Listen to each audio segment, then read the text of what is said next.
गांव वालों के सामूहिक अपराध बोध ने इस खौफनाक कहानी को जन्म दिया।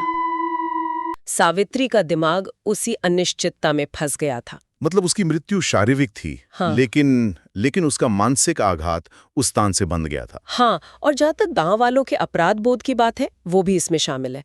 सोचिए, एक अकेली औरत पेड़ के नीचे बैठकर तिल तिल कर मर रही थी और समाज बस देखता रहा। ये अपराध बोध ही उस डर का असली बीज है। ये ग्रामोफोन वाली बात बहुत सटीक लगी मुझे। वो इंतजार कभी अपने निष्कर्ष तक पहुंचा ही नहीं। लेकिन मेरे दिमाग में एक सवाल और है। हाँ, बताइए। अगर गांव वालों को उस जगह से या उस आत्मा से इतना ही खौफ था, तो उन्होंने उस हवेली को नष्ट क्यों नहीं कर दिया? मतलब उस पीपल के पेड़ को काट देना तो सबसे आसान उपाय था ना। यही तो इस पूरी घटना का सबसे जटिल हिस्सा है। इंसान उस चीज को नष्ट कर सकता है जिससे वो नफरत करता है। अच्छा। लेकिन जिस चीज से वो खौफ खाता है और जिसके लिए उसके मन में एक गहरा अपराध बोध होता है, उसे वो एक क्वारंटीन जोन या कहें कि एक सुरक्षा घेरे में डाल देता है।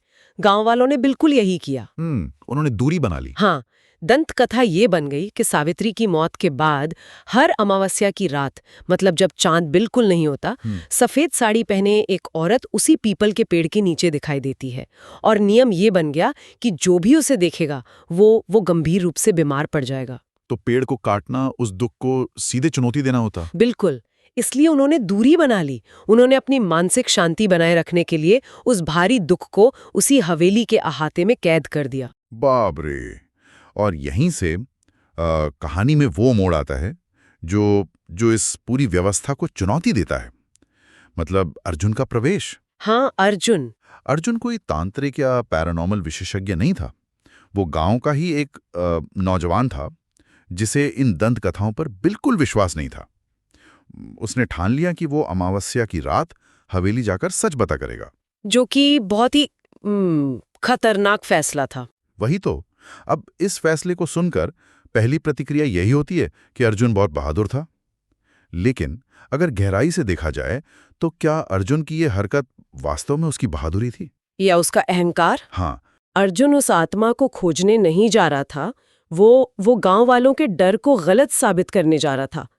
वो ये साबित करना चाहता था कि दुनिया सिर्फ उन्हीं नियमों पर चलती है जिन्हें वो समझता है। जब चारों तरफ घुप अंधेरा होता है और कोई आवाज नहीं होती, तो इंसान का अपना दिमाग ही भ्रम पैदा करने लगता है। लेकिन जो उसने देखा, उसने उसकी चेतना को हमेशा के लिए तोड़ दिया।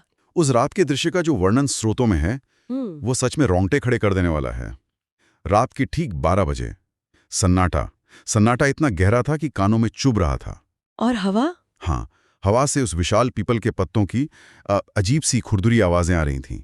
और फिर उस सन्नाटे को चीरते हुए किसी के रोने की आवाज आई। अर्जुन उस आवाज की तरफ गया। बिल्कुल, अर्जुन उस आवाज की तरफ बढ़ा। लालटेन की कांपती रोशनी में उसने जो देखा वो किसी भी तार्किक इंसान को तोड़ देने के लिए काफी था। सफेद साड़ी में वो औरत? हाँ, एक औरत सफेद साड़ी में खड़ी थी और उसका चेहरा घने बालों से ढका हुआ था। कोई और होता तो शायद वहीं से भाग जाता, लेकिन अर्जुन का अहंकार अभी भी जिंदा था। उसने हिम्मत करके पूछा, कौन हो तुम? और वो सवाल ही अर्जुन की सबसे बड़ी गलती थी। सच में। लेकिन उस औरत ने जो प्रतिक्रिया दी, वो नियंत्रण की हर उम्मीद को खत्म करने वाली थी। बिल्कुल। औरत ने धीरे धीरे अपना चेहरा ऊपर उठाया, बाल पीछे हटे, और यहाँ जो वर्णन आता है वो खून जमा देने वाला है। उसकी आंखें? हाँ, उसकी आंखें वे इंसान की आंखें नहीं थी। वे पूरी तरह से स्याह थी। कोई सफेदी नहीं, कोई पुतली नहीं, सिर्फ एक अंतहीन गहरा शून्य। एक ऐसा अंधकार जिसमें सब कुछ डूब जाए। एकदम। और फिर एक ठंडी आवाज आई, मैं अब भी उसका इंतजार कर रही हूँ। बाप रे, बहुत डरावना है। अर्जुन का अहंकार इस बात पर टूट गया कि वो उस खौफनाक इकाई के लिए पूरी तरह से महत्वहीन था। वो आत्मा सिर्फ अपने इंतजार के उस अनंत लूप में फंसी थी। और यही वो पल था जब विज्ञान पूरी तरह हार गया। अर्जुन डर के मारे पीछे हटना चाहता था, लेकिन उसके पैर जैसे जमीन में जम गए। और यहाँ लालटेन का बुझ जाना मुझे लगता है एक बहुत ही गहरा प्रतीक है। बिल्कुल, वो लालटेन अर्जुन के लिए तर्क, विज्ञान और इंसानी समझ का एकमात्र स्रोत थी।